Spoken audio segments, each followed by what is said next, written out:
So, Monster Mama wants to do another story with monsters. This is from the StoryWeaver Community, which is a bunch of copyright of Creative Commons free stories that you can read online. They're translated from different languages, and a lot of people actually have them read aloud, so it's a really great place to be. So this one is a level 2, so the words are a little harder. Its title is Monsters, with the author Yash M. Illustrators are Priya, Kuriyan, Somesh, Kumar, Vinayak, Varma. So I really like this monster's wings. They almost look like hair billowing upwards, and clouds in the night. And he looks cute, I think.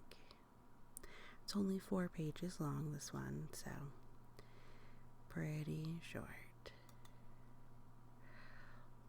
Once there was an enchanted village of monsters who were friendly.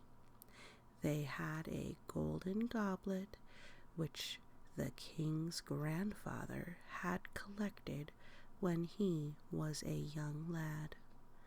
Unfortunately, in a war, they had lost, and another group of monsters had come and stolen it. They stole the goblet. Oh no. The monsters had their own spell book. The king every year sent troops of monsters to get the goblet, but they could not succeed in their work. Oh, the golden goblet is still missing. One day, the king said they had to practice their spells and had to find new spells.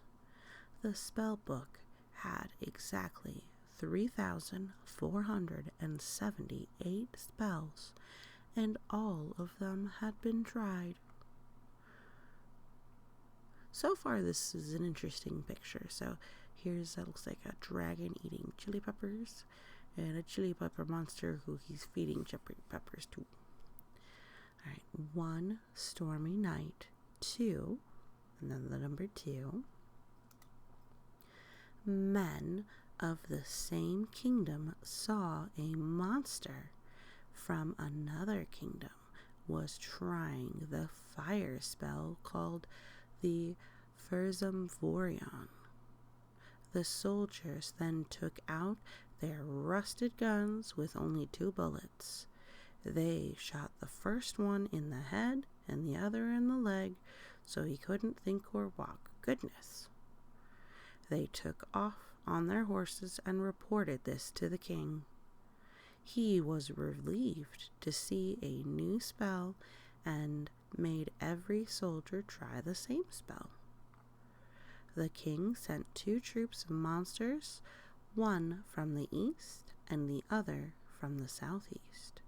They both raided the city, but could only come with the golden ornaments. They had a map of the city in which the location of the golden goblet was written. Then they went.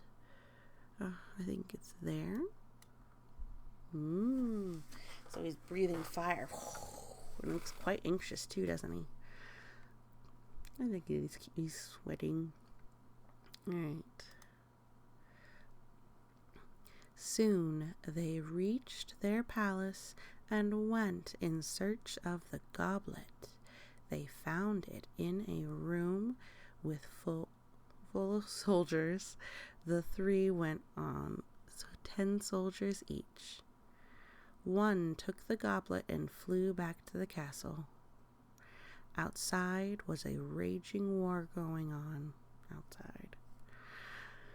When they reached back, the king was happy to see the goblet back and asked one of the ministers to keep it safely in a part of the palace and to not mention its name anywhere on the map, so if anyone ever finds the map, he will not get to know where it is. The enchanted village of monsters lived happily ever. Hopefully after. Interesting. So there was some difficulties with the pronunciation probably, as well as the translation, but I love the monsters and how they all had a goblet that they wanted to save. So they went off and they found it. The end. Hopefully you liked that story. I enjoyed it quite a bit. I think I will say I liked it. And thank you so much for your time and for listening. And you have a great day.